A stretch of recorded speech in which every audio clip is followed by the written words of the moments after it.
We just got back from our 2,700 mile round trip to Florida, and the bike rack held together the whole time. My name's Dan, and today I'm going to show you how I made this hitch-mounted bike rack swing out of the way. Good morning. So we have about 2 weeks until our big 2,400 mile road trip, and we got the drawer slides done. You can check out that video here if you're interested. But now that I have the drawer slides, I don't have a way to use the drawer slides unless I get the bike rack out of the way, and I'd like to take the bikes. I looked into buying a swing out bike rack like what's pictured here, and they're a little bit pricey. So I think between what I get here at Rough Stuff Specialties and the things on this table, I will be able to build essentially the same thing, and maybe even do it a little bit more, in my opinion, rigidly and better than the ones you can buy. Let's get busy. This is one of the best projects. We got cutting, welding, fabrication, a little bit of painting. None of that wood stuff that we did the last time. More up my alley. So stay tuned, let's get to it. All right, so this is some 2-inch by 2-inch box tubing, 1/4-inch wall, nice and heavy stuff. So we're gonna mark where the pin needs to go through this part of the assembly. Drill the hole for the hitch pin to go through. Now I'm using a Bridgeport milling machine, which definitely makes things easier, but you can do this with a hand drill or a drill press if you're careful.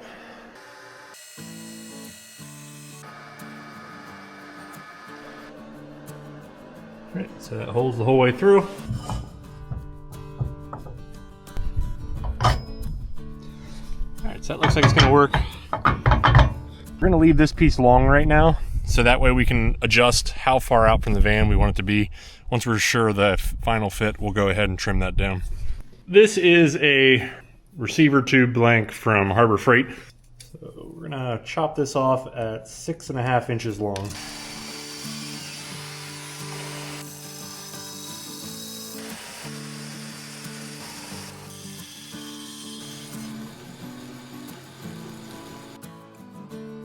So that will be where the vertical spindle goes through and gets welded in. Get that deburred.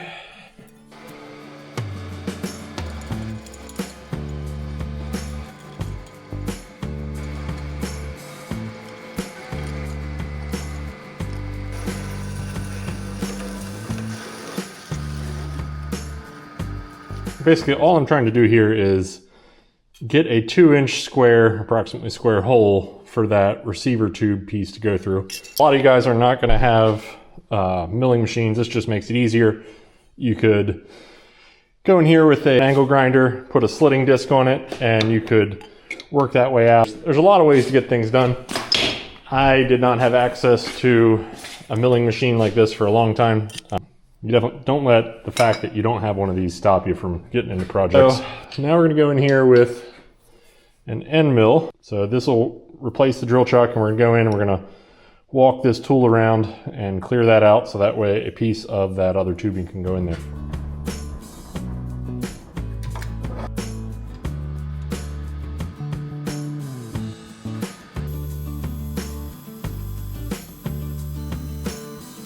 That little bit of rattle, but that should weld up nicely. Now I got to figure out how to do the same thing to the bottom. I do want it to line up really nice, so I'm tempted to try to get it from this angle.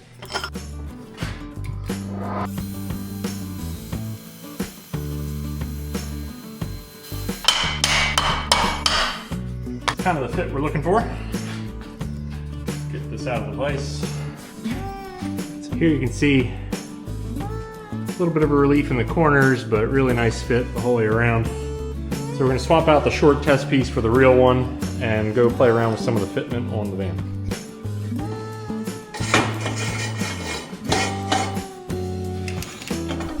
Demonstrating what we're going for here. So you can see I have the lower tube with the receiver tube that we just milled into there. The bearing spindle is going to be out here. You can see where the 1.5-inch hole that we drilled. This 2¼ hole saw is representing the upper bearing section, what we're going to be dealing with. So this top piece is going to be what swings away. Here is the top hitch piece that we cut down. So this is where the bike rack's gonna hang on to here. So you can see it sits out pretty far from the back of the van, and I'd like to keep it as close as possible. So I may actually be welding this on this side and drilling another hitch hole back here, because I don't see any reason that this piece can't live over top of this for my application. Your application might be different.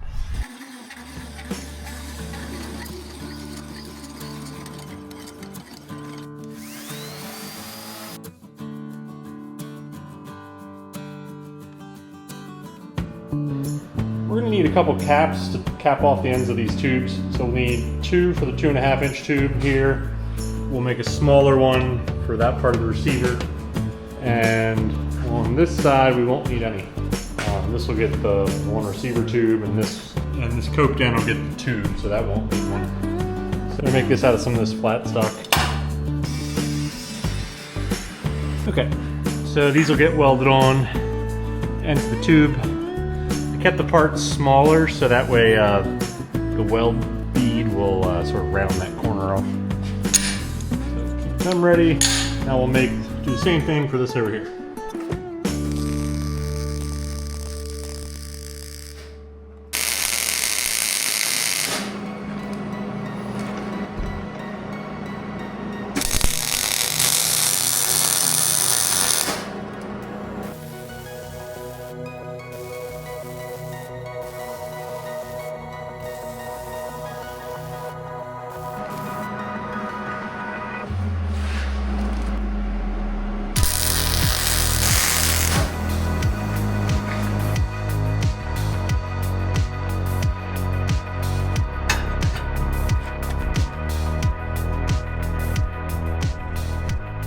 Just because things don't fit perfectly, there's a slight angle down here, and when this is extended, that's quite a bit of leverage on here.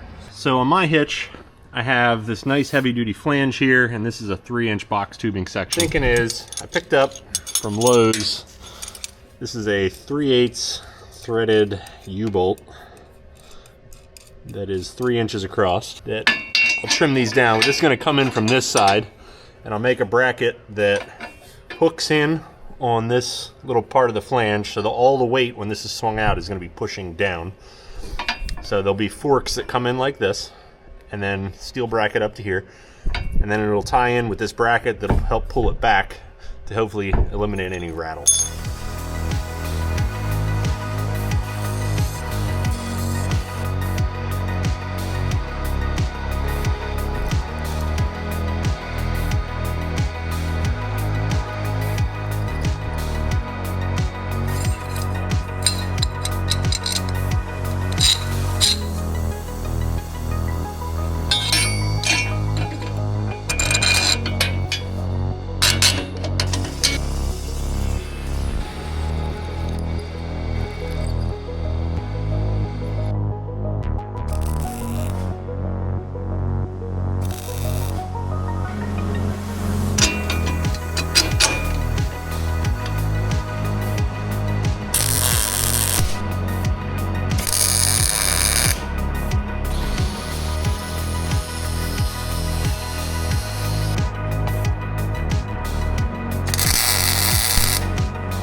Alright, so you can see how this is all tied in.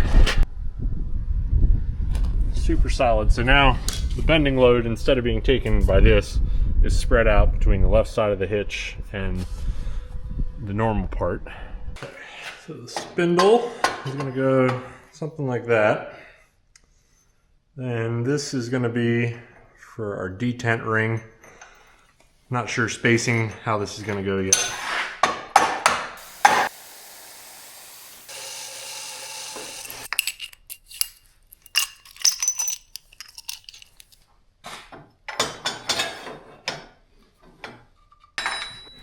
Alright, so I know there's a lot going on here. I'm trying to figure out how to keep this spindle square to the tube while I'm gonna tack it. So I have right angle square here. You can see so that gets me vertical this way. This way is a little trickier because I don't have anything coming out this way to do it. So I've clamped a piece of that flat stock on here and have a spacer, have it drawn in there. So I think that's pretty good. I have my gap set here that I wanted. All right, I guess let's just tack it in and see how it works.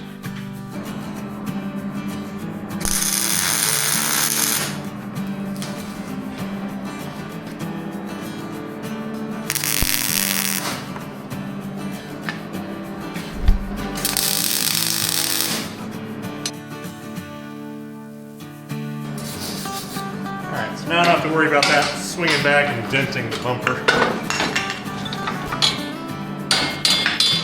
Right, so we're going to angle the front of this bracket so that way when we close it, it lifts the upper bar, and then when we clamp it, it'll be pulled down tight.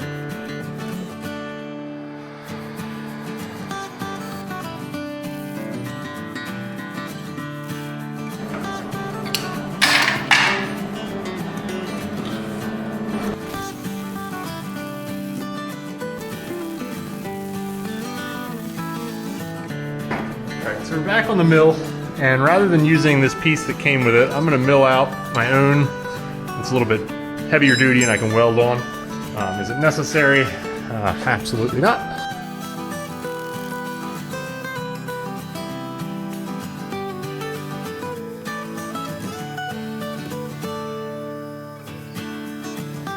Okay, so I didn't really want to have to weld the top latch on, but it seems like the best solution for right now.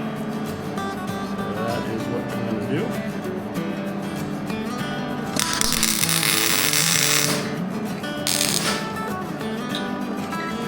So this is how the updated latch piece turned out. So that's going to go in here.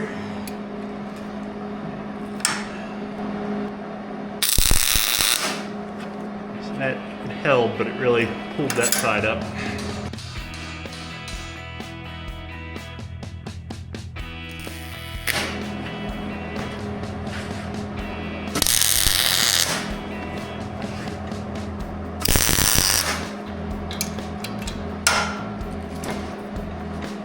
Oh yeah, it's gonna work awesome. All right, I'm gonna go ahead and finish burning that in.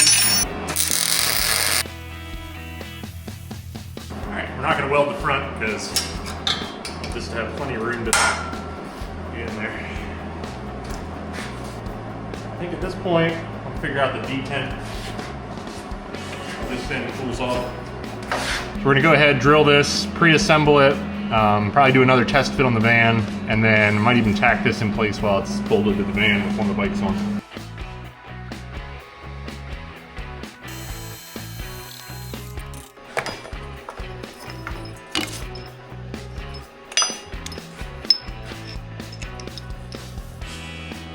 Actually, doesn't go down in all that much. I think I'd like it to be a little deeper than that.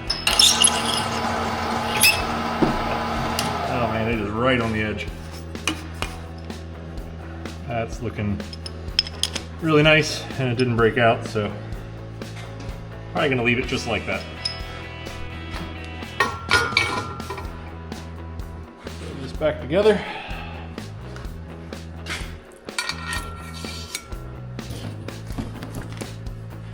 Try to burn myself on the hot end.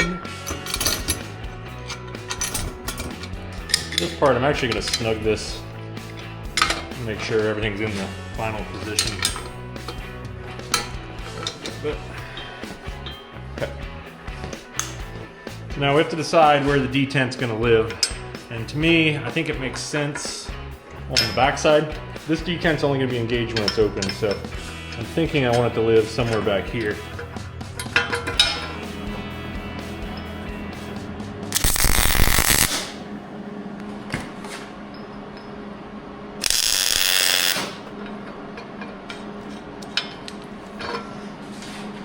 So that's real close. I can see that hole is very close. We're probably gonna end up oversizing that a little bit more since alignment's never gonna be perfect. I have the rack in the open position with the bike on, and the pin is in the detent position. I have it up against the side where it's not gonna wanna go any farther. Put 3 washers on top here to kind of space it. Keep it level. and we're going to try to tack.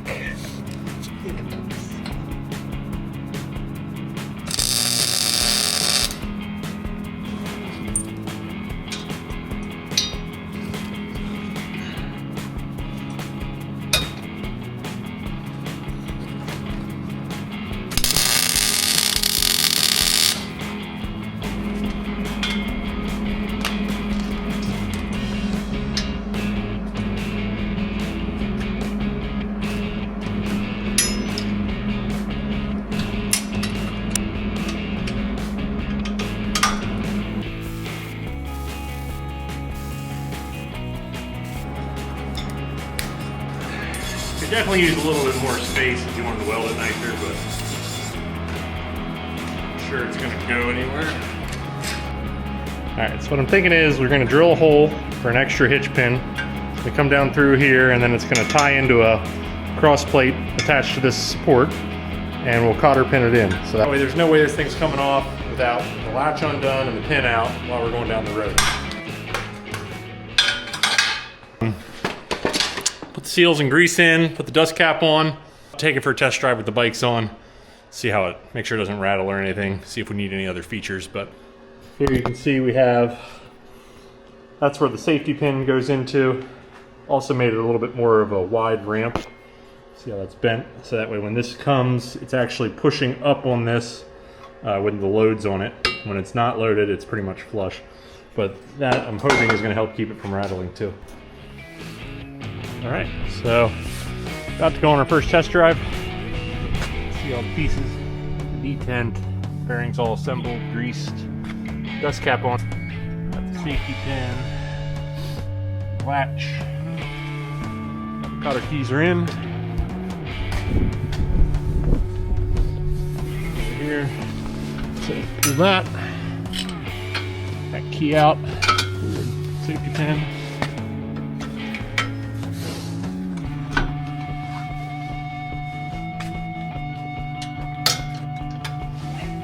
There, pop that open.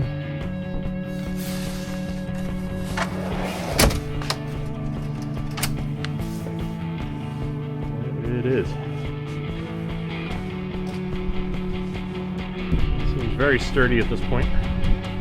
So, get the test drive in.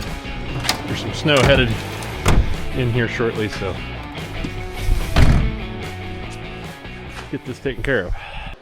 Got a coat of paint on everything. This will probably have to be good enough since the trip's coming up here in just a few days. This is a bracket to hold extra set of lights since the bikes cover up the brake lights and turn signals. So I don't even know that I got to show you guys everything painted. So obviously a little bit dirty from the trip.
Thanks for watching. I'm Dan from Build to Explore, and I hope you got some value from this video. Let me know in the comments if you have any ways you might change this or make it even better.